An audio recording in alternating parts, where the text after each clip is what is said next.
అందరికీ నమస్కారం అండి. ఇది మీకు తెలుసా? భారతదేశానికి మొత్తం ఎన్ని సరిహద్దు దేశాలు ఉన్నాయి?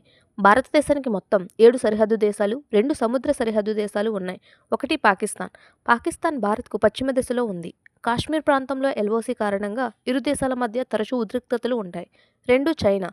చైనా ఉత్తర దిశలో ఉంది. లడఖ్ ప్రాంతంలో ఎల్ఏసీ కారణంగా ఇరు దేశాల మధ్య సరిహద్దు వివాదాలు ఉన్నాయి. 3 నేపాల్. నేపాల్‌తో ఓపెన్ బోర్డర్ ఉంది. ఇరు దేశాల ప్రజలు వీసా లేకుండా ప్రయాణించగలరు. 4 భూటాన్. భూటాన్ చిన్న హిమాలయ దేశం. ఇది భారతదేశానికి అత్యంత స్నేహపూర్వక దేశాల్లో ఒకటి. 5 బంగ్లాదేశ్. బంగ్లాదేశ్ తూర్పు వైపున ఉంది. భారత్‌లో దీర్ఘమైన సరిహద్దు కలదు. 6 మయన్మార్.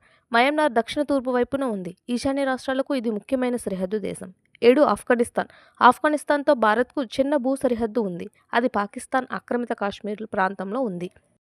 సముద్ర సరిహద్దులు. 1 శ్రీలంక. శ్రీలంక దక్షిణ దిశలో ఉంది. ఇది పాక్ జలసంధి ద్వారా వేరు చేయబడుతుంది.